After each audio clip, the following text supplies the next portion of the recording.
begin, I will ask everyone else except the speaker to mute themselves, please, for best audio quality. A slideshow presentation with the speaker video in the upper right.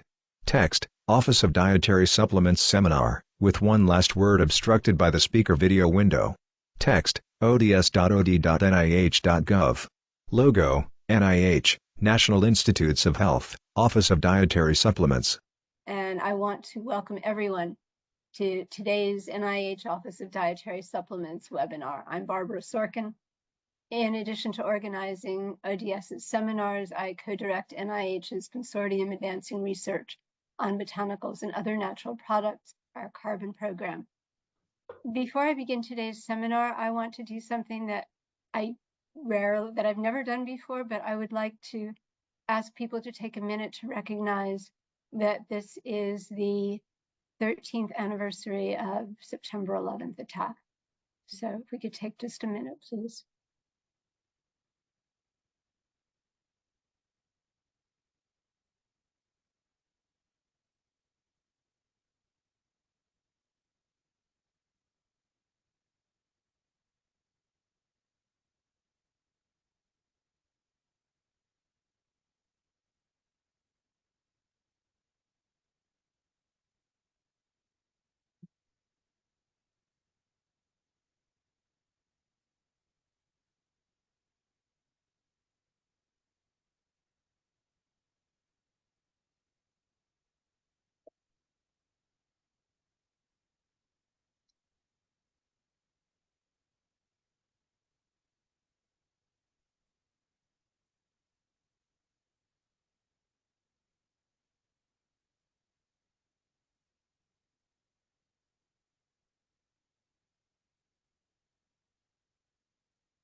And with that, I'd like to bring you back to today's main focus. But before I introduce today's speaker, a few brief other announcements. First, our coming attractions. Our next ODS webinar will be on Wednesday, October 16th at 11 a.m. U.S. Eastern Time. It will be given by Dr. Stuart Phillips. Dr. Phillips will be talking about protein and amino acid supplements and sarcopenia in aging. If you're not on our seminars list and you'd like to get the email with that information, please see the chat in a few minutes. The icon for the chat should be at the far bottom right of your screen. We'll be putting an email address there that you can use to request to be added to our ODS seminars email list. Next, some webinar logistics. Slide, ODS event guidelines. https://ods.od.nih.gov/about/ods_event_guidelines.aspx text. Attendees are expected to uphold the professional and educational purposes of meetings by respecting the rights, views, privacy, safety, and dignity of all people in their speech, postings, and other actions. Keep all comments relevant to the event topic. Refrain from engaging in harassing speech or other inappropriate behavior. Posting insulting, obscene, discriminatory, or threatening comments. Disrupting the conversation, including with spam or repetitive posts. Use of AI-based or AI-assisted note-takers. If you see or experience a violation of these guidelines, please contact ODS at ods@nih.gov or send a private message to the meeting host. Participants who engage in any of these behaviors will be given a warning from event organizers, asked to stop the behavior and be expected to stop immediately. Participants who continue to display inappropriate behavior after being given such a warning will be removed from the event. In the interest of audio quality, we've muted all of you except the speaker, and we ask that you please stay muted until the final questions and answers. We do hope to have time for those. You have access to the chat, though, and I encourage you to put any questions you have for the speaker in the chat as they arise. If I see any that seem urgent, I'll try to get Connie's attention and ask them to interrupting her talk. Otherwise, we'll take as many as you have time for at the end of her presentation. Please also use the chat if you're having technical problems with the webinar audio or visual or the closed captions, and one of us here at NIH will try to help. And a few reminders about please being considerate and ensuring that everyone gets what they are looking for out of this webinar. Text, Any opinions expressed by ODS seminar speakers or attendees do not necessarily reflect the views of the National Institutes of Health, the Department of Health and Human Services, or the United States government. ODS.od.nih.gov. Logo, NIH, National Institutes of Health. Office of Dietary Supplements. And one caveat, and with that, I have the great pleasure of introducing today's speaker, Dr. Connie Weaver. Dr. Weaver is a distinguished research professor in exercise and nutritional sciences at San Diego State University in California, and she's a distinguished professor emerita of foods and nutrition at Purdue University, where she served as department head for 25 years, as well as teaching food chemistry and nutrition courses. She's an elected member of the National Academy of Medicine. She's a fellow of the American Society for Nutrition, or ASN, of the Institute of Food Technologists, the American Heart Association, and the American Society of Bone and Mineral Research.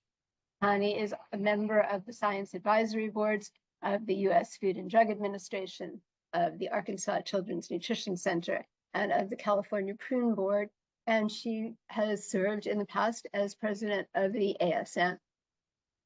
She has led randomized controlled nutrition trials with a focus on bone health, both pediatric and adult.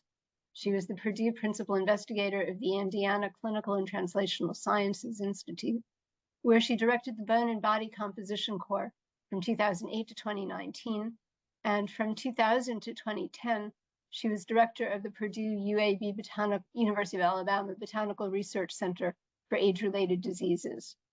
And she was also the inaugural director of Purdue's Women's Global Health Institute, which had research foci including cancer, bone, neurodegeneration, and general wellness. So Connie has boots on the ground experience with doing clinical trials of nutrition interventions.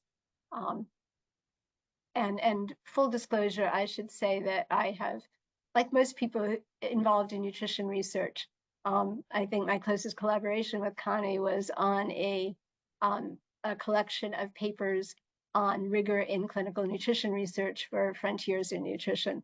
And that was a lot of fun. So full disclosure, some bias there on my part. What we're going to hear about today is efforts in which Connie has played a key role, efforts to improve best practice guidelines for rigorous nutrition research. These include work with the NIH Clinical and Translational Science Awards and the ASN on developing best practices for nutrition research clinical trials. Connie is also serving as the ASN representative to a Federation of European Neuroscience Societies working group that is developing a nutrition extension for the Consolidated Standards of Reporting Trials, or CONSORT, which is the gold standard for rigorous reporting of clinical trials of all sorts. Her work with the CTSAs, the Clinical Translational Science Awards, and the ASN produced 5 manuscripts and a workshop series that's offered by the ASN titled Best Practices for Human Nutrition Randomized Controlled Trials. You'll find a couple of relevant papers in the reference list on the flyer you received for her talk. So with that too lengthy introduction, I will yield the microphone and the screen to you, Connie. If you don't hear anything from me in the next few minutes, that is because your slides and your audio are working perfectly. I promise I will let you know if there are any issues. So please go ahead. Slide, Best Practices for Nutrition Trials in Humans. Text, Connie Weaver, San Diego State University. Okay, I'm trying to get it to full screen mode. There we go. You can see this fine? Totally. Great. Well, thank you, Barbara. I really appreciate and feel honored by being the first ODS seminar speaker of the season. And as Barbara explained, we're going to talk about best practices for nutrition trials in humans and best reporting practices. Slide, Disclosures. A table with 2 columns, affiliation/financial interests, prior 12 months, and entities. It has 3 rows. Row 1, Grant/Research Support, NIH, NDC. Row 2, Scientific Advisory Board/Consultant/Board of Directors. FDA Science Board, ILSI, California Prune Board. Row 3, Other. Arkansas Children's Nutrition Center Board. She already went through my disclosures. and a lot of my outline. Slide, outline. Text, importance of rigorous evidence base for establishing dietary guidance with comments on how working groups were organized. Best Practices for Human Nutrition RCT's partnership between the NIH-funded Clinical and Translational Science Award, CTSA, Centers and the American Society for Nutrition, ASN. Toward developing a nutrition extension to Consort for Reporting Human Nutrition Trials Federation of European Nutrition Societies, FENS. Development of frameworks for recommending bioactive foods and supplements International Life Sciences Institute, ILSI. Where do we go from here? So we're going to talk about the importance of rigorous evidence base for establishing any kind of dietary guidance. And I was asked to comment some of the insider point of view for how are working groups selected? What is the process like in order to come up with establishing rules and guidance for how to increase the rigor? So there are many groups actually that comment on these, and you can find a slew of publications, but I only have time in this seminar to kind of bounce through the highlights of some of the activities I've been involved with. And Barbara mentioned those. So I'm going to start with this partnership between the NIH-funded Clinical and Translational Science Award Centers and American Society for Nutrition that established and published a lot of best practices to the best of our ability. And then picking up on this Federation of European Nutrition Societies work on providing a nutrition extension to Consort. And then I'm going to talk about some specific examples for developing frameworks for recommending bioactive food and supplement intakes for health that were initiated by the International Life Sciences Institute. And then it's our turn to have an open discussion. Where do we go from here? And I hope you'll provide your own thoughts on that. Text, our reputation in nutrition is at risk.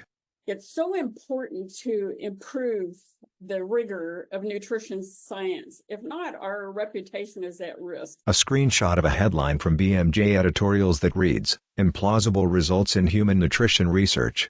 We've all seen in the news many examples like this one, impossible results in human nutrition research that raises a challenge to the credibility. A screenshot of a Harvard news site, The Nutrition Source, with an article titled, Diet in the News, What to Believe. And that, in turn, causes the media to come out with diet in the news, what to believe. It's kind of my hypothesis for many years now that we are so interested as a public in nutrition that we hang on every paper that comes out with a new result to incorporate into our habits. And the media picks up on this interest in the public in nutrition because they eat, they think they're partly experts. And so it looks like nutrition swishes back and forth all the time. If it were more like physics or one of the other sciences where the public isn't quite so invested, you wait for expert panels to review the literature every 5 or more years and come up with the main conclusions. If we did that in nutrition, the main advice hasn't changed all that much from decade after decade. But when we use the latest paper to interpret what nutrition means for health, then it looks like we're switching back and forth. And credibility is at stake. Reporting in nutrition can be improved. An article title from the Journal of Clinical Epidemiology 161, 2023, pages 74 to 83. Credibility at stake. Only 2/3 of randomized trials of nutrition interventions are registered and lack transparency in outcome and treatment effect definitions. In this one example of 400 randomized controlled trials published between 2019 and 2020, they found that 68% of those trials weren't registered, not even retrospectively. Protocols were only available in 14% of them. A statistical analysis plan was available in just 3% of the trials. And in this first partnership that I'm going to discuss, that was one of the main pillars of recommendation, is to establish a statistical analysis plan that's very consistent to the problem you're studying and the hypothesis you're addressing. And if it's only reported in 3% of these trials that they looked at, shame on us as a field. Insufficient detail on outcomes and intended treatment effects were reported. 97% of studies these authors found to present insufficient information for determining risk of bias assessment later. And so now that we base a lot of food nutrition guidance on meta-analysis and systematic reviews, if you can't evaluate the risk of bias, it's an incomplete evidence base. 69% lacked information to assess selective reporting bias. So definitely there's room for improvement. It takes a strong evidence base to be the foundation for effective nutrition policy. A photo on the left features lab equipment on a table behind food samples. An arrow points right to a food guideline shaped like a circle broken into food groups in rough quarters, with a small side circle for dairy. The highest level of robust research is considered the randomized controlled trial, the gold standard, in order to lead to effective nutrition policy. A red X covers the arrow. And if you have inadequate research, evidence gaps, then you produce nutrition guidance where there's a lack of confidence because it lacks the rigor needed to be clear. Slide, background. So with this background, that randomized controlled trials are the gold standard for development of evidence-based recommendation, and the acknowledgement that there's inadequate scientific rigor and evidence gaps currently that undermine confidence in dietary guidance to promote health and reduce chronic disease. These several efforts that I'm going to tell you about try to help provide some correction, some advice that we can follow to help improve the scientific rigor of the evidence base. We noted that there was a lack of best practice guidelines assimilated in one place for conducting human nutrition randomized controlled trials. So we wanted to provide that, which we did more or less. 5 papers and advances in nutrition over a few months is more or less one place.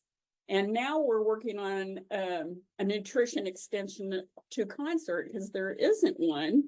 And there's been a lack of frameworks for developing dietary guidelines for dietary bioactive foods, which has recently been published. And we're working on one for supplements. A photo of 5 thick binders. One of the foundation principles that the first partnership worked with is the importance of documentation. So many of our guiding principles are how to document, why you should document, and reminding you to document. Because if you didn't document it, it didn't happen. Nobody can reproduce it or perform quality assurance checks on your work. Text, Best Practices for Design and Conduct of Human Nutrition Randomized Controlled Trials. 5 publications in Advances in Nutrition. An online course from the American Society for Nutrition, interactive workshops in July of 2021 and 2022. So this first partnership that we're going to get into is between the CTSAs and American Society for Nutrition producing recommendations for best practices for design and conduct of human nutrition randomized controlled trials. It resulted in 5 publications in Advances in Nutrition, and then American Society for Nutrition developed an online course, 2-day interactive workshops that were held in July of 2021 and 2022, which are archived. Slide, Working Group formed. Text, Working group called Nutrition Intervention Research, Nourish, with members identified through the NIH Clinical and Translational Sciences Awards, CTSA, and the American Society for Nutrition, ASN, under the leadership of Alice Lichtenstein, Tufts, CTSA, Connie Weaver, Indiana CTSA, and Penny Chris Atherton, Pennsylvania State University. So how was the working group formed?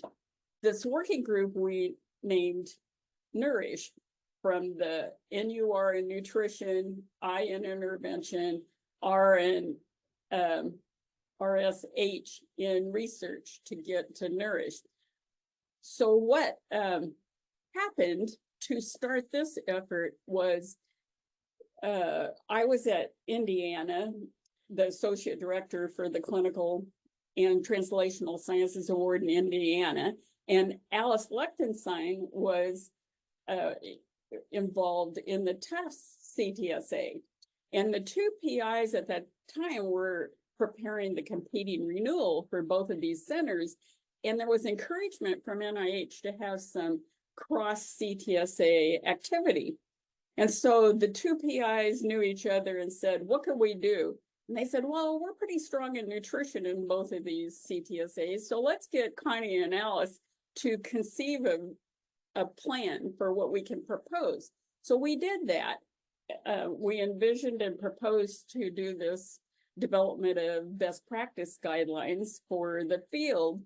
And we sent a letter of invitation then after both CTSAs were renewed to all the 60 CTSAs across the country, saying if you have a research leader in nutrition associated with your CTSA, please support them to come to a workshop at Tufts and become involved in this process. And we interacted with the American Society of Nutrition, asking for them to make some assignments for representing the leadership. And Penny Chris Atherton from Penn State added about that time. Slide. Working group members, Nutrition Intervention Research, Nourish. Text, Cheryl A. M. Anderson, David J. Baer, Catherine Barger, Naomi K. Fukugawa, Karen E. Hansen, Penny Chris Atherton, Joanna W. Lomp, Alice H. Lichtenstein, Diane Liska, Kevin C. Maki, Richard D. Mattis, Nirupa R. Mathan, Gregory Matuszek, George P. McCabe, Josh W. Miller, Jerry W. Nieves, Christina Peterson, Gowri Raman, Helen Rasmussen, Sue A. Shapses, Linda G. Snetz L.R., Connie M. Weaver. So these are the people who came to the workshop in Tufts from the CTSIs and from ASN. Rick Mattis was the president of ASN at the time. And we formed working groups that led over the next year or so to these publications in Advances in Nutrition around 2021, early in that year. Slide, Resources for Best Practices for Human Nutrition RCTs. Text, 1. Weaver C.M., Lichtenstein A.H., Chris Atherton P.M. Perspective, U.S. Documentation and Regulation of Human Nutrition Randomized Controlled Trials. Advances in Nutrition 2021, 12-1, 1-3. https://doi.org/10.1093/advances/NMAA083. 2. Lichtenstein A.H., Peterson K., Barger K., Hansen K.E., Anderson C.A.M., Baer D.J., Lomp J.W., Rasmussen H., Mathan N.R. Perspective, Design and Conduct of Human Nutrition Randomized Controlled Trials. Advances in Nutrition 2020 12-1, 4-20. DOI 10.1093/advances/NMAA109. 3. Weaver C.M., Fukugawa N.K., Liska D., Mattis R.D., Matuszek G., Nieves J.W., Shapses S.A., Snetz L.R.L.G. Perspective, U.S. Documentation and Regulation of Human Nutrition Randomized Controlled Trials. Advances in Nutrition 2020, 12-1, 21-45, DOI 10.1093.2021. https://doi.org/10.1093/advances/NMAA118. 4. Maki K.C., Miller J.W., McCabe G.P., Raman G., Chris Etherton PM Perspective, Laboratory Considerations and Clinical Data Management for Human Nutrition Randomized Controlled Trials, Guidance for Ensuring Quality and Integrity. Advances in Nutrition 2021, 46-58. https://doi.org/10.1093/advances/NMAA088. 5. Peterson K.S., Chris Etherton PM, McCabe G.P., Raman G., Miller J.W., Maki K.C. Perspective, Planning and Conducting Statistical Analyses for Human Nutrition Randomized, Controlled Trials, Ensuring Data Quality and Integrity. Advances in Nutrition 2021, 00, 1-15. https://www.ncbi.nlm.nih.gov/m/pubmed/339576665. So we have the initial article that outlines the process and the need for these articles. And then the working group led by Alice was on design and conduct of the human nutrition randomized controlled trials. Then the next one was on documentation and regulation. And then one on laboratory considerations and data management. And then the last one on statistical analysis, how to develop a statistical analysis plan. So these are meant to help train investigators and get best practices going on in the laboratories. Slide, Goals of Webinars. Text, 1. To train the nutrition science community on best practices on design and conduct of human nutrition RCTs, documentation and reporting of all aspects of clinical trial management, data management, developing a statistical analysis plan. 2. To provide a forum to stimulate discussion and address questions/concerns of individuals. So ASN wanted to help train in an interactive webinar capacity. So 2-day workshops were developed to cover all of those points in the papers, and to have breakout sessions where junior investigators could ask these more senior authors, how did they advise for a particular situation that they had. But it was also meant to provide a forum to stimulate discussion and address the questions and concerns of individuals. Slide, Desired Impact. By developing and training on best practices in all aspects of human nutrition randomized controlled trials and making this a comprehensive resource publicly available, we hope to increase the rigor of the evidence that underpins dietary guidance. But it won't do it without a commitment of people in the field. Text, Our hope was that the dialogue for improving rigorous nutrition research to inform food and nutrition policy will be an ongoing exercise with regular updates to these best practices. So we hoped that an ongoing dialogue would come to help keep improving the recommendations and owning them and trying to improve what we could advise people on these best practices. And so that's part of the question and answer period today, is to continue that dialogue. Logo, FENS, Federation of European Nutrition Societies. Text, FENS. WG3. WG3 subgroup on scientific reporting. Towards a reporting guideline for nutrition interventions. Then an effort with the Federation of European Nutrition Societies for improving rigor in nutrition research was instigated by the president, Phil Calder, whose term was 4 years. So you have long enough in FENS to actually accomplish a project like this. So he assigned a number of scientific working groups, and I was assigned to working group 3, a subgroup on scientific reporting. That's assignment was to develop a reporting guideline for nutrition interventions. And I was the representative for American Society of Nutrition. A diagram of a circular cycle with improved trial design on the left, with COGS, and improved trial reporting on the right, with a document. Text, Weaver et al., Advanced Nutrition 15, 100154, 2024, http://doi, 10.1016/I.ADVNUT.2023.1000154. EPUB 2023 November 21st. So by creating more teeth in the reporting at the journal stage is a good quality control checkpoint. It isn't actually designed to improve the trial design. You don't have the checkpoint there, but if you are going to have the checkpoint at the time you have to publish the paper, in effect, it works back to improving the trial design, because we don't have officially a checkpoint in our field for letting the trial go ahead. An arrow labeled Reporting Guidelines points at improved trial reporting.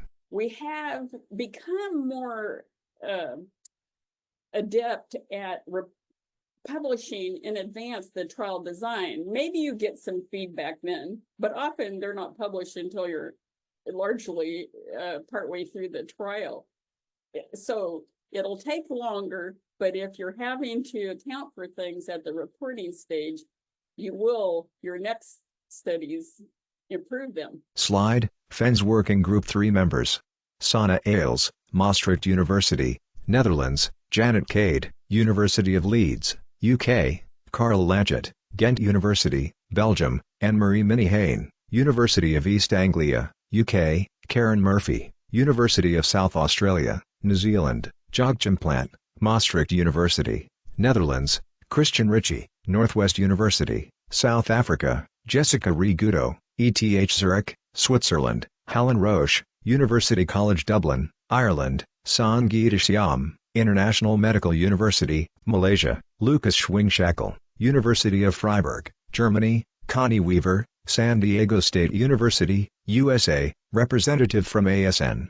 So this FENS working group, many of them are from Europe, assigned by the respective European nutrition societies, but they wanted an international point of view for this consort. So you'll see that there are some members from New Zealand, South Africa, and me from the US, in addition to people from the nutrition societies in Europe, and Malaysia as well. So we've been working for a couple of years or so and addressing the question, would the availability and adoption of a consort with nutrition extension guidelines lead to a more consistent, transparent, and granular reporting of nutrition randomized controlled trials, which would ease up on those public attacks on the critical evaluation of nutrition trials and their interpretation, both by the scientific and non-scientific community. A flowchart titled, Evaluation Process of the Proposed Draft Consensus Recommendation for a Nutrition-Specific Consort Guideline Extension. Text, adapted from Weaver et al. Advanced Nutrition 2024. So in a recent paper in Advances Nutrition, we outlined the process that this working group has gone through. So the FENS working group was established, and at first we spent a lot of Zoom calls drafting our proposal elements for a nutrition extension to consort. And then we wanted to first get international opinions. We assigned international members to the team, but we wanted a broad representation by the community. So we first went to the IUNS conference in Tokyo and had a pre-conference session where we explained what we were doing. And then we had a World Cafe where it's a round table and people rotate and they address the different proposed topics that we covered, or the points, and we got feedback, and then we modified them some. The next step was to get feedback from global nutrition journal editors, and we did this on a Zoom call that ASN coordinated, as well as through written means to provide feedback. And I'll tell you a little bit about their feedback momentarily. So we refined the draft nutrition specific consort extension, and we evaluated 8 published trials against the criteria, and I'll go into that a little bit more detail in a minute. And currently, we've just finished a Delphi survey in experts to refine even further. And later this month, I'm going to a meeting at the University of Oxford, where we hope that we will finalize the proposed extension. So we'll see what happens there. Text, consort. http://www.consort-statement.org. At the bottom of the slide is the header for the consort website, with tabs for Home, Extensions, Downloads, Examples, Resources, and About Consort. But in case you're not familiar with consort, the Consolidated Standards of Reporting Trials is a minimum set of recommendations for reporting randomized controlled trials, which is comprised of a 25-item checklist in a flow diagram. The latest versions were developed in 2010, although there's been some extensions developed since then. This effort of consort development has been funded by the MRC in the UK, the Family Health Institute, University of Oxford, that's why I'm going to the meeting in Oxford, and Ottawa Hospital Research Institute in Canada. There are 36 consort extensions already published, but none for nutrition, so it's about time. Slide, consort flow diagram needed in manuscript. The Consort 2010 flow diagram begins at the top with enrollment, then flows down and branches into 2 paths at allocation. Both paths continue downward through follow-up and analysis. This is the classic outcome of the consort system, this flow diagram. And you should be seeing such a flow diagram in every published nutrition paper. So it covers quite a bit of the key elements in terms of what is the eligibility, how many were randomized, how was allocation handled, what is the loss to follow-up, and how many people were analyzed in the final outcome measures. But it lacks some specificity for nutrition. And not all journals adopt consort. 585 have adopted the consort statement. And many of the nutrition journals that you may have published in, about, you have to submit that consort checklist when you submit a paper. Text, the consort statement is endorsed by prominent general medical journals and many specialty journals, N equals 585 in total. NEJM, Lancet Journals, BMJ Journals, AJCN, JN, BJN, EJCN, Clinical Nutrition, International Journal of Behavioral Nutrition and Physical Activity. Courtesy of Anne-Marie Minnie-Hain. But there are key nutrition journals that have not adopted the consort, like Appetite, International Journal of Obesity, European Journal of Nutrition, Nutrients, etc. So we have more work to do. Slide, consort statement, 25 items. A screenshot of the top portion of the Consort 2010 checklist of information to include when reporting a randomized trial, with item numbers 1 to 5, several with parts A and B. On the left is a menu title section/topic, with title and abstract and methods outlined in red. On the right is a column titled, Reported on Page Number, with blank lines for each item. This is a brief look at the first parts of this Consort 25 list checklist. So it's broken down by the sections of a typical paper, like the title and abstract and methods. And you have to report which page that you address these checklists on when you turn in the article. But the journal editors admitted there's a very loose checking of these consort items, and reviewers really aren't trained well to do that.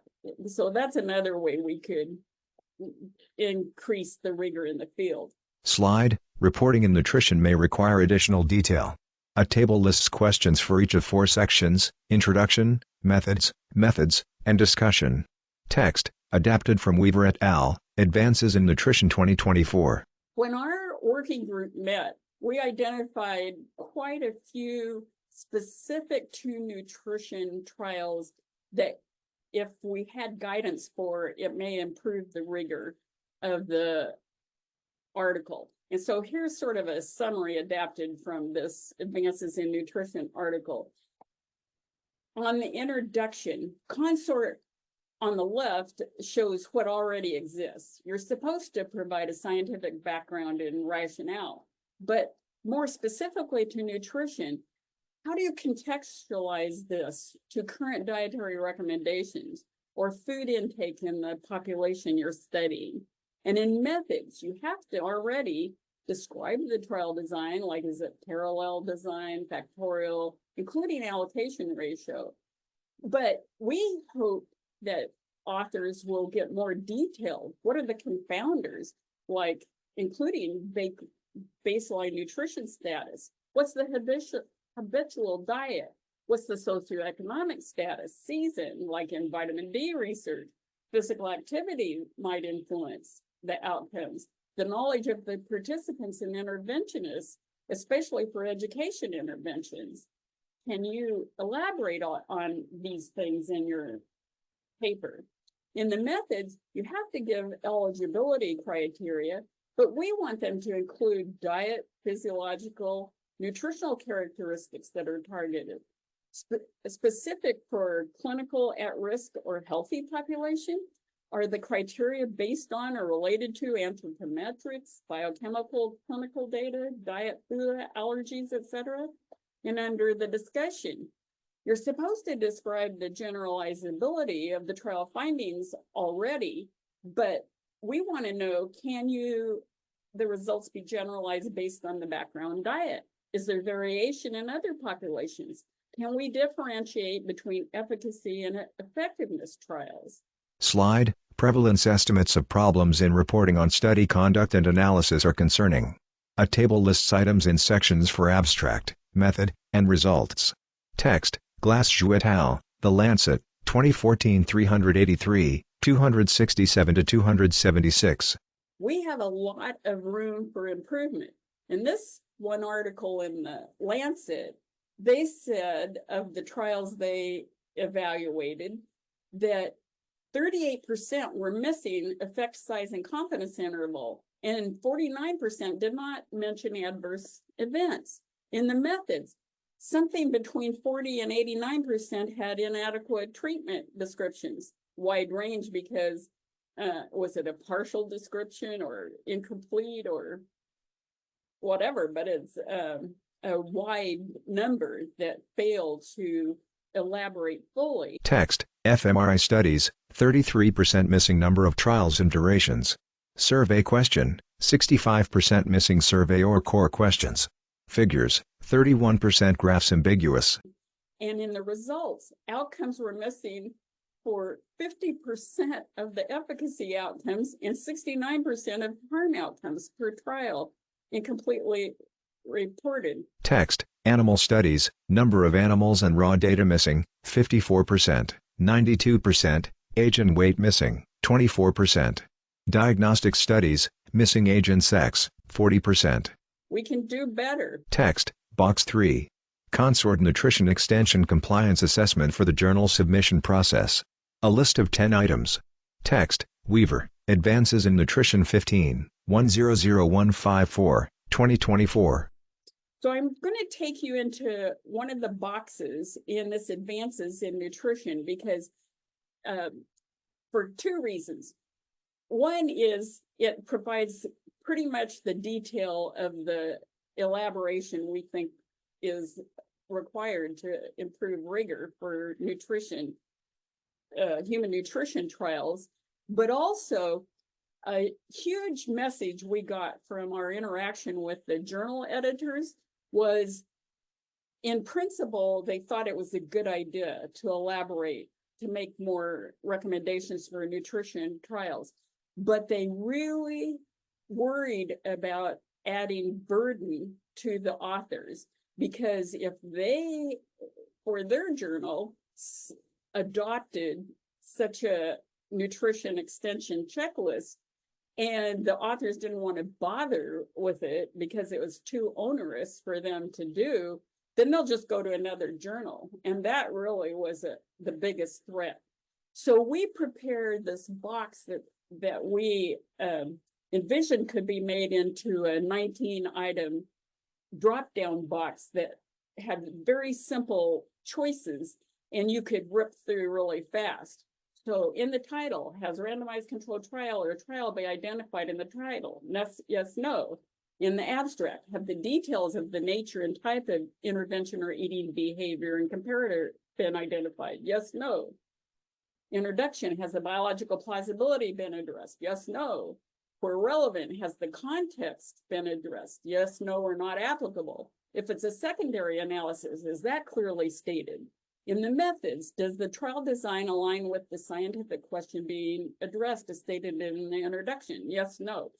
This is surprisingly abused, and this is probably the most important point that we came to in the CTSA ASN activities that we addressed. Also, is the dose and duration of the trial justified for both the primary and secondary outcomes?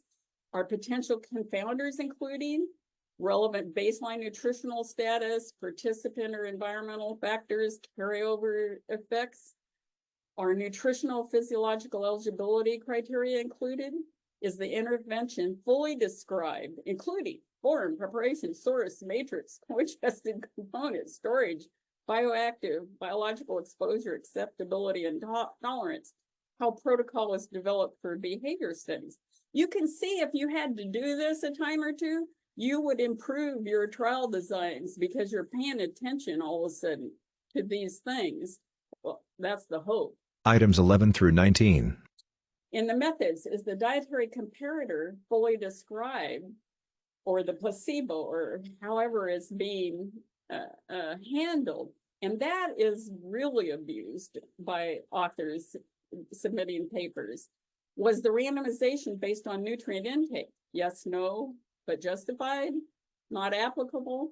Was blinding, limits to blinding fully described? And this is a really unique aspect of human nutrition design.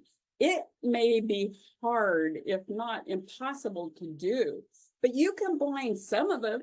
If you can describe, maybe the participants can't be blinded because they've got eyes and they can see differences, but the staff who delivered the intervention, the analytical staff, might be blinded. Provide an explanation. Do the primary outcomes followed by secondary outcomes follow trial registration? Include clinical, public health, and statistical relevance as appropriate? Are ancillary studies fully described? Has key nutritional relevance been adequately described? And therefore, is it like generalizable with consideration of the background diet and population, intent to treat versus per protocol, the statistical versus clinical relevance? Have influencing factors been fully discussed, like the choice of comparator and all the elements we described above? And now this is more emphasis overall. Certainly NIH has picked it up and USDA is on the way. Are the data, especially those paid for by the taxpayer, but it should be true of private industry funded research as well, made publicly available? That really increases the credibility. And at the time the consort was developed in 2010, that wasn't really an emphasis like it is now. A table titled, Table 2.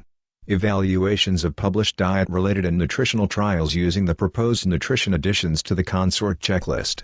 The table has the columns, section, recommendation for nutrition trials, WHICA vitamin D, WHI fat, -NA, vital, Predimed, My Same 3, Upbeat, and NNS.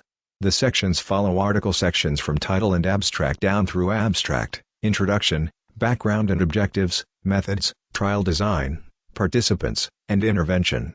The recommendations are from the consort box. Each of the remaining columns has a number from 0 to 2. Text, Weaver, Advances in Nutrition 15, 100154, 2024. So to address whether papers were doing this anyway, all of these factors that we thought were best practices, we thought we would take 8 studies, some of which are really classic in the nutrition field and well described and utilized, and some are kind of newer, but we wanted to include a wide range of types of nutrition trials. Now, they've all passed peer review in high quality journals, so they have a lot of strengths, but we were trying to say, are there elements that are missing that would have improved our ability to understand, interpret the results, or to reproduce the studies if necessary based on our guidelines? So it's a retrospective look at as though they were being evaluated on our nutrition extension checklist. So you have the Women's Health Initiative, the calcium and vitamin D trial, which is a supplement trial. The Vital trial is also omega-3 fatty acids and vitamin D. So you have 2 supplement trials. Then you have diet intervention trials like a low-fat diet in the WHI, and you have the DASH sodium diet that we use, that study. You have the Predimed. Then you have behavior modifications like Upbeat. And then the non-nutritive sweetener trial was a new study that capitalizes on omics, a lot of omic outcomes, and that's what's coming. We use scores for these different nutrition extension guideline criteria of -1 to 2. So a 2 means they addressed the issue adequately and they pretty much met our criteria. A 1 means they partially addressed it, but incompletely. 0 meant it wasn't addressed or we couldn't find it. And a -1 meant there was misinformation, that you could misinterpret the outcomes because of how it was reported.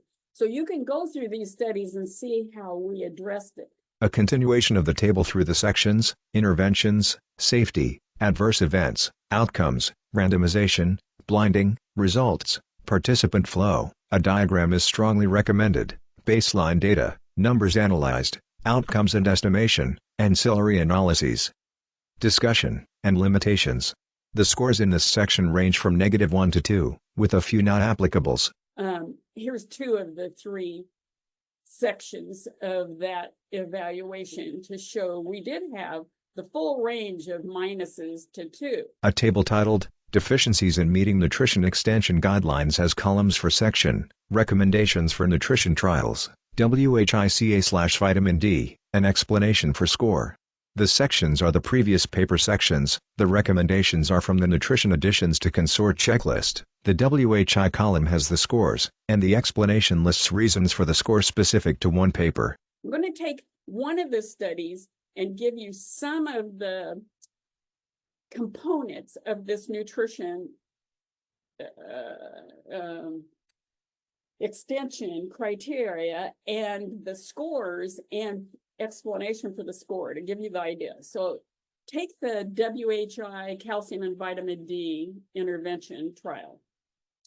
So the title we gave a 0, meaning did not include the recommendations of the intervention and primary finding clearly stated, randomized controlled trial specified, population identified. This is their title, calcium plus vitamin D and risk of fractures. You can't tell if it's a trial. It can be a literature review, a narrative review of the literature. You have no information to judge what kind of a study that is. On background and objectives, biological plausibility, the population affected, we gave it a 1. That's a partial. So they told it was for postmenopausal women, but no biological plausibility was given. So that's why we gave the score of the 1. The length of the intervention was not given, so a 0. The purpose of the study and the novelty clearly stated. It was described. The trial design aligned with the scientific question being addressed, well described. On participants, eligibility related to baseline nutrition status, eligibility for settings and locations if applicable. The background status wasn't considered and locations were not discussed in this paper.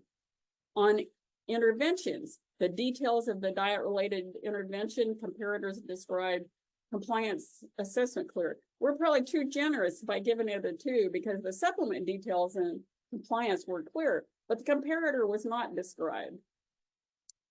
The outcomes, the biochemical of exposure was described well, and randomization based on nutrient intake or status if relevant, not done. It was a very large sample size, and this is especially a problem if it's a small sample size. Blinding, not described. Per protocol intention to treat analysis described. The ITT was specified. On limitations, did they account for all of these items that I've been discussing? Those errors were not discussed in their interpretation. And the delivery of the intervention as intended was well described, but data accessibility was not discussed. So could be improved. Slide, Resources for Best Practices for Human Nutrition RCTs. Text, 1. Weaver C.M., Ailes S., Murphy K.J., Shyam S., K.J., Platt J. Schwingschackel L., Roche H.M., Latchett C., Minihane A.M., Rigudo Fairbrother J., on behalf of FENS Working Groups on Improving Standards of Science of Nutrition. Perspective, Peer Evaluation of Recommendations for Consort Guidelines for Randomized Controlled Trials in Nutrition, Advances in Nutrition 15, 100154, 2024 http://doi, 10.1016/j.advnut.2023.100154. EPUB 2023 November 21. PMID, 3799644, PMCID, PMC 10716705. 2. Rigudo Fairbrother. Ailes S., K.J., Murphy K.J., Platt J., Schwingschackel L., Roche H.M., Shyam S., Latchett C., Minihane A.M., Weaver C.M., Perspectives on the Application of Consort Guidelines to Randomized Controlled Trials in Nutrition. European Journal of Nutrition 1-14. 2023 https://doi.org/10.1007/S00394-023-03137-5, https://rdcu.be/dapei. Here are the 2 publications that have come out so far from the work of this group, and the Delphi round results will be submitted by Friday, we think. The Delphi survey part was a 2-round survey of 38 nutrition trial experts from broad geographical range to establish consensus of our proposed nutrition extension checklist items.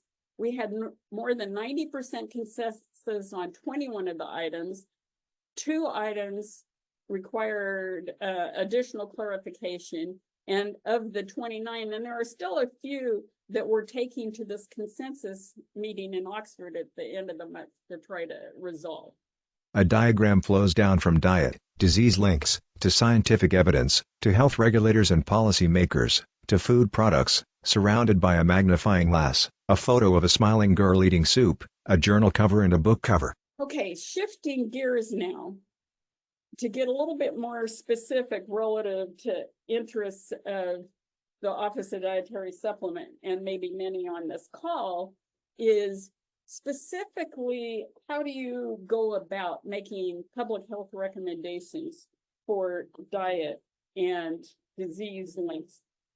So you first identify a link, maybe through observational studies, and you build the scientific evidence. Then when it's rigorous enough, then health regulators and policymakers interpret it, and then our food supply might be altered through designing new food products or choice of menus, etc. So a background for trials on bioactives and supplements. Text, Editorial for Supplement, Plant Foods and Dietary Supplements, Building Solid Foundations for Clinical Trials. Sorkin B.C., Murch S.J., Weaver C.M., Joffrey M., eds. Frontiers Nutrition 2022. Best Practices from the CTSA-ASN Project and Advances in Nutrition Adapted Specifically for Plant-Based Interventions. Weaver C.M., Hodges J.K. Designing, Conducting, and Documenting Human Nutrition Plant-Derived Intervention Trials. Frontiers Nutrition 8, Article 782703, 2022.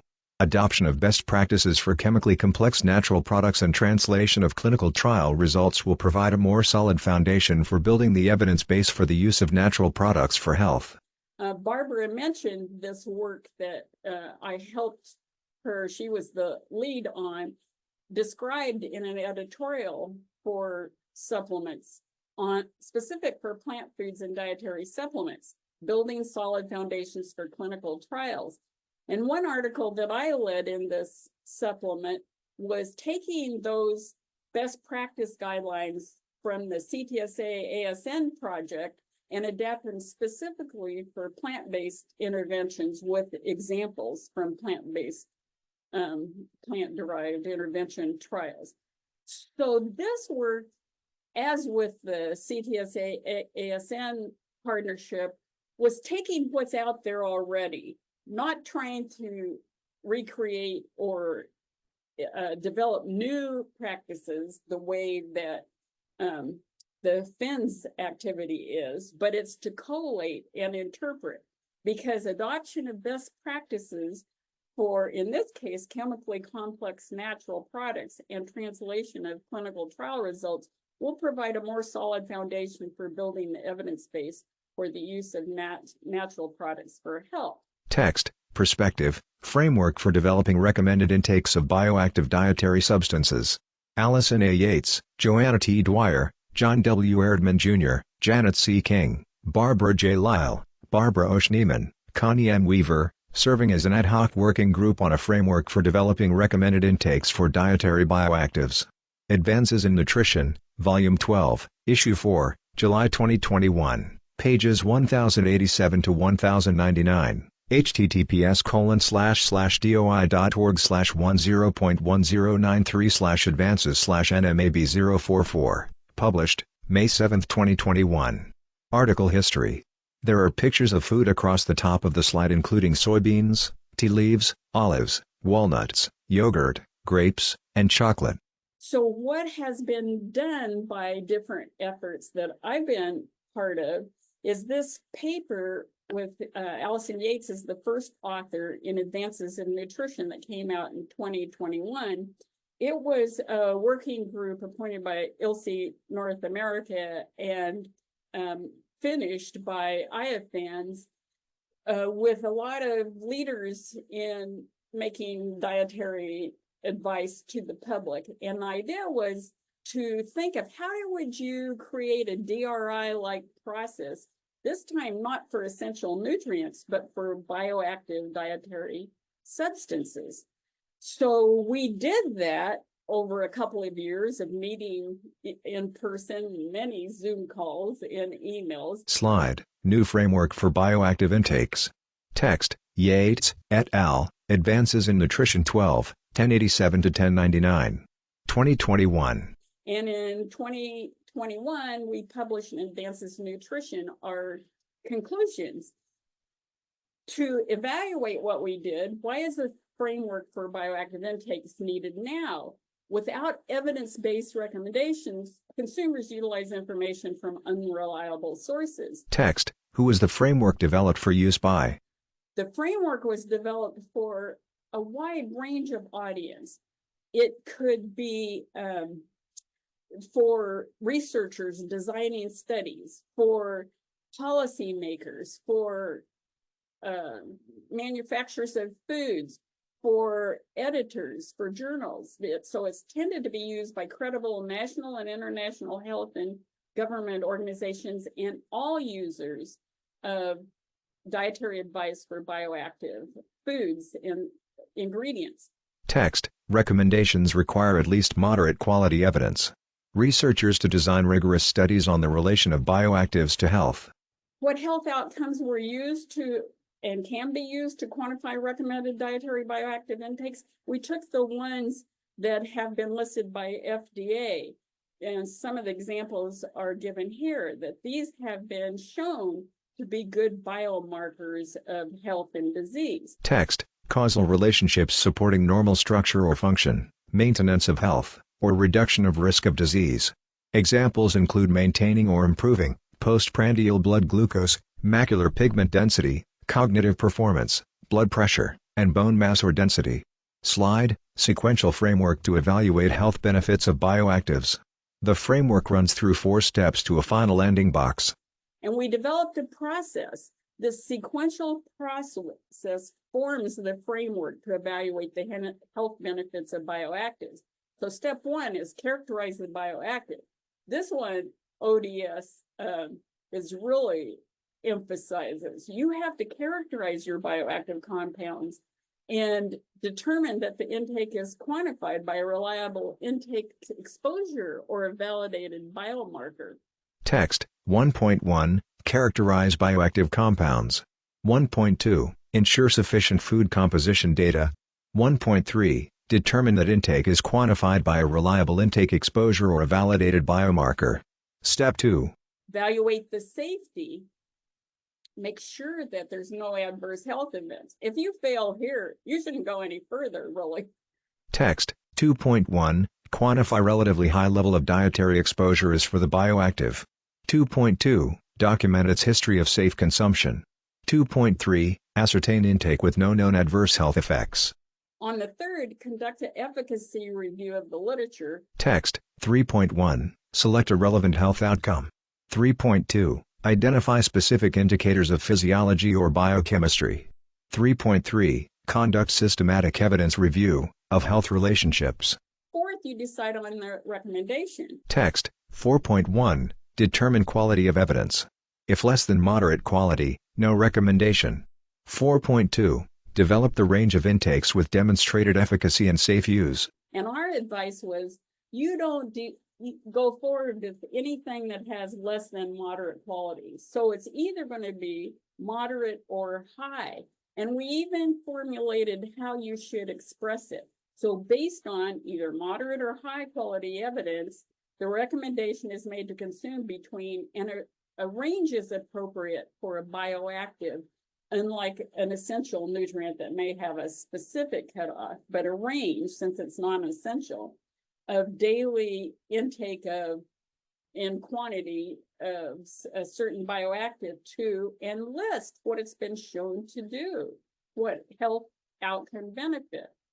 The first publication to utilize this framework guideline was for flavin-3-ols and cardiometabolic health. So they concluded after extensive review that there was moderate level of evidence supporting cardiometabolic protection resulting from flavin-3-ol intake, and they recommended a range of 400 to 600 milligrams a day was supported by the literature. With this supporting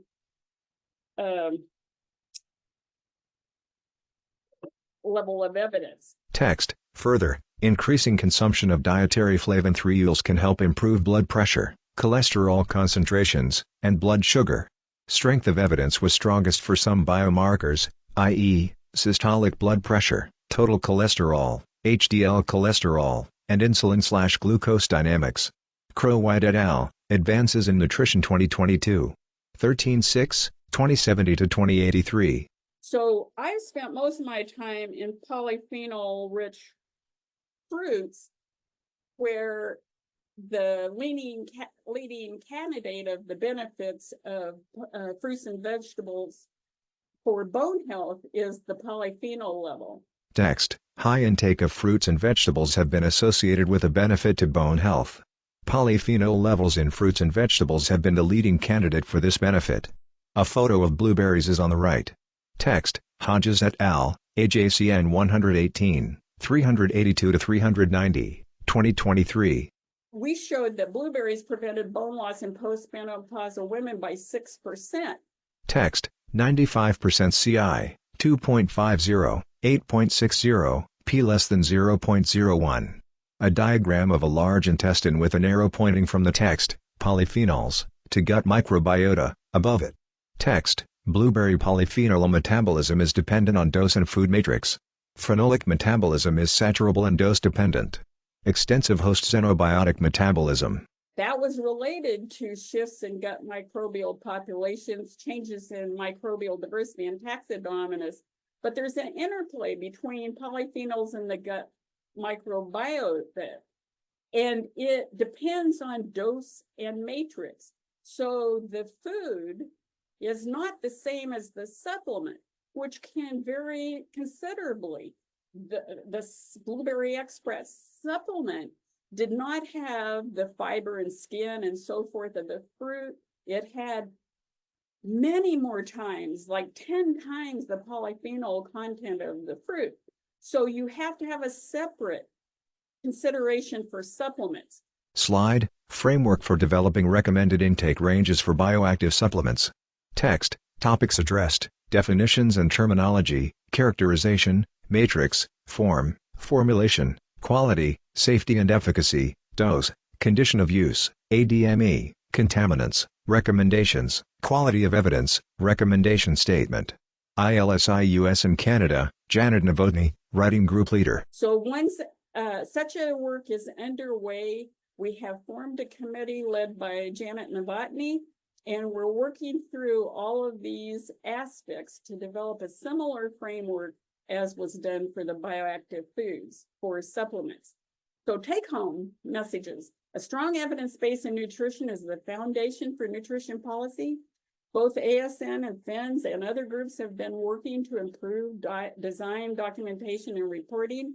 Frameworks for recommending intake ranges for bioactive substances and supplements are evolving, but it depends on you as a field, as a group, to adopt guidance, utilize them, interpret them, and increase the rigor of the evidence base to make good dietary guidance. Text, adoption of guidance by researchers, investigators, sponsors, and policymakers is essential to implement the guidance. You can play a role in the implementation of best practices in nutrition research. Thank you. The presentation goes to black. There we go. Now I'm unmuted. Thank you so much, Connie. That was fabulous, as a number of people have already said in the chat, and quite a tour. A couple of really good questions in the chat already. Maybe we can deal with the first one fairly quickly. The speaker's window's enlarged to take up the whole screen. What about companies that are producing nutritional interventions, dietary supplements? Are they going to, given the cost and the time, especially to do rigorous trials, are they going to want to do them? Well, I think it's going to take a partnership. I think the margin on food is pretty small for funding research, but the public is interested in it. So there are some partnerships in place between government and industry, and I think that needs to be strengthened. But it starts with having the frameworks for what level of standards and rigor are needed, and that's what we've been trying to do.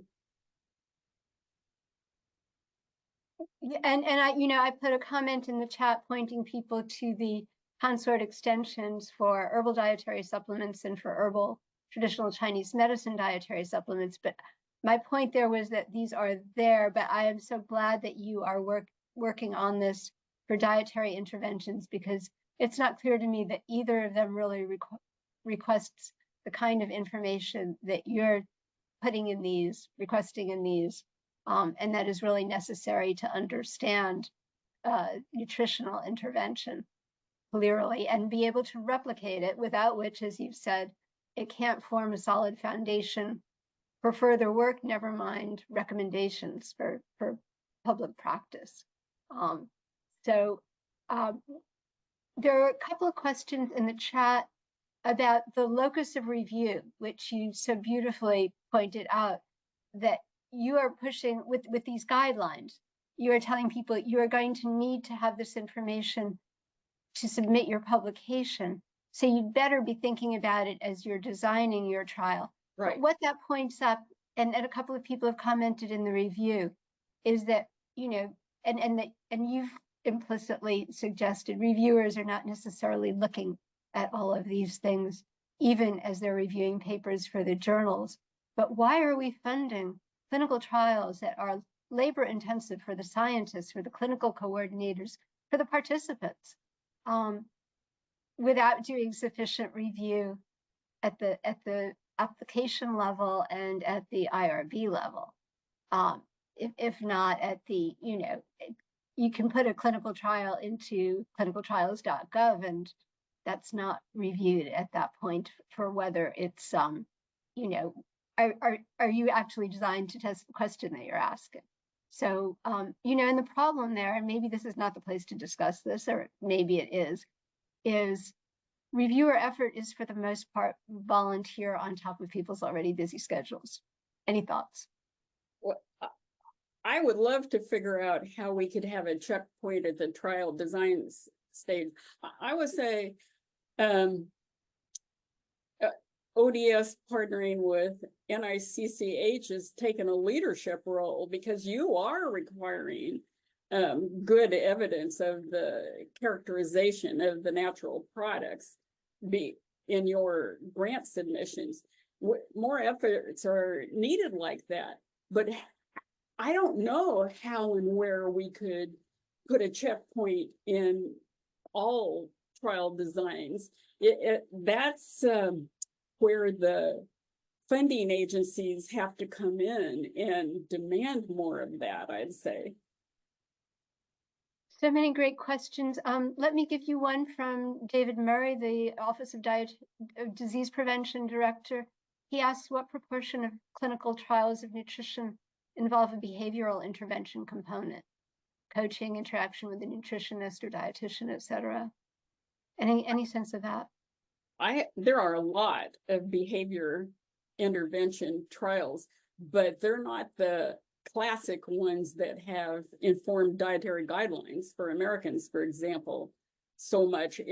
Maybe more this round than ever before, I suppose. But when I was on it in 2005, it was the studies like the DASH diet intervention, the efficacy trials that really influenced the recommendations. It wasn't the behavior modifications. In fact, one of our strongest recommendations was we need more expertise on behavior evaluations in our teams. We have an office in our division that has expertise in that. So, and I have a hand raised from Dan Rayton. So Dan, would you like to unmute, and or I'll make sure you're unmuted and ask your question. Hi, Connie. It's tour de force as usual. This was great. As you know, this is an area that is of great interest. I know Drew's on the call, I think, and maybe he could speak a little bit to the role of the Office of Nutrition Research. Hello? Yeah, Drew's on. Okay. This is something that is of great interest to us. You know, our efforts with regard to the nutrition ecology is really trying to get at a more comprehensive view of nutrition and to increase precision, rigor, and reproducibility.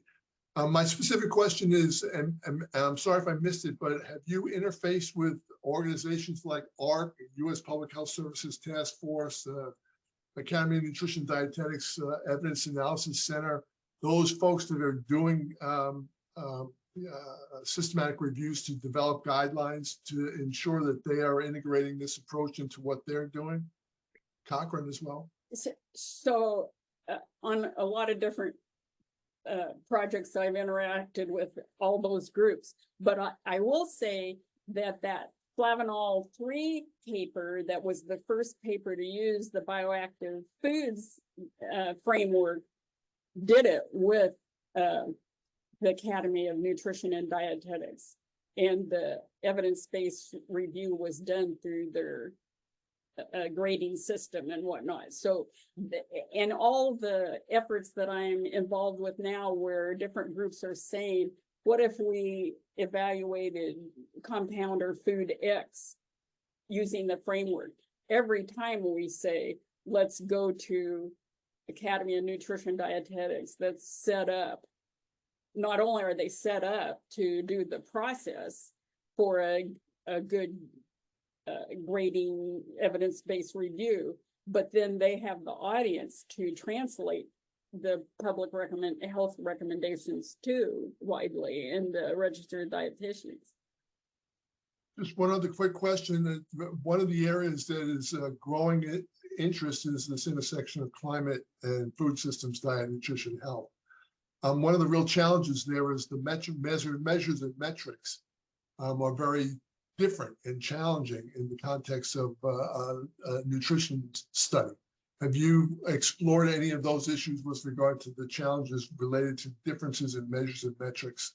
I think there's several aspects that need to start with the work I presented and go from here. One is climate, but also all the omics. We need definitions and processes for how to proceed ahead with the results from personalized nutrition. So Andrew, your office that's doing all of us and whatnot would be a great group to help. You're probably learning faster than anybody what are the pitfalls and considerations to make for good reporting generally in that space. But the groups I've worked on so far didn't feel like we had the expertise to address either climate or the omics type of research. Yeah, no, and I think you provide an opportunity, you highlight an opportunity to really synergize and have these discussions across all these groups as this sheer volume of data is becoming available. How to do things in a coordinated fashion. Right. You're spot on, Connie, as always. And we are actually at 2 minutes past the hour, and I don't want to impose on your time, Connie. I'm so grateful to have you. There are great questions in the chat, and I'm going to forward them to you, or I can, if I don't know whether you're able to stay on. I don't know what your teaching schedule is. I can stay on for a little while, yeah. And people are hanging in there. Almost 80% are still on. So wow. I will, questions that we haven't addressed at all, circadian timing, which may be super important for dietary interventions. And are you going to address documenting that? Which is a whole nother complication. And then some comments about, are we, if so many of these trials, the majority of them are not including critical information, do we need better training? Well, absolutely better training. The circadian rhythm part is another one of those items that we need to take the foundation some of these groups have worked on and take it further, add circadian rhythm to climate and the omics, things that need to be addressed. But training, absolutely. Those ASN workshops were a really good start, but we need it adopted, incorporated. I sure try to do it in my lab, and so do all the other authors of these works. But then beyond that, how do we keep it from being just a one-off experience with an interactive workshop and be incorporated into routine practices?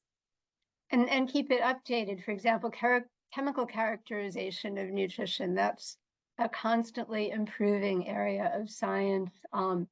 Behavioral interventions, eating is a behavior. Yeah, after absolutely. all. And David Murray points out very appropriately that those are have their own expertise and experts that we should probably bring into this discussion. And then there's a more specific question about potential bioactive constituents in foods, and what was the group's thinking on identifying safety in those constituents, especially if you're going to be enriching them in a dietary supplement as opposed to in diet,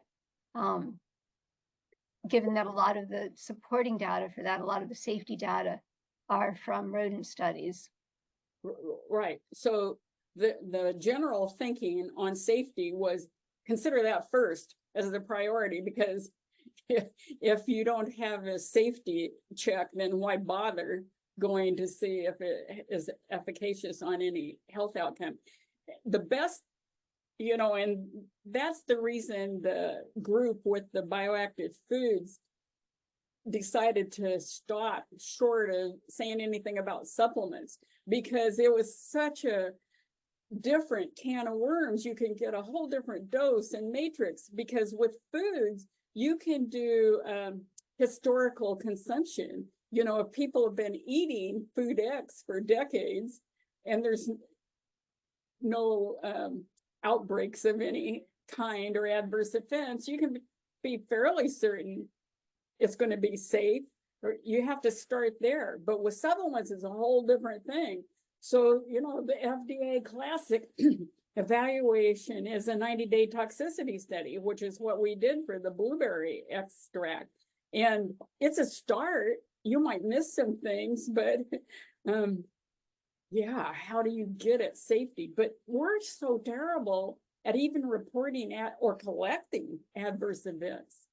We're very sloppy as researchers about adverse event collection and reporting and interpreting. So you can go to the literature and not learn very much. I think there's a perception that these are things that we're already taking in, so they must be safe, no matter the dose and the intervention form.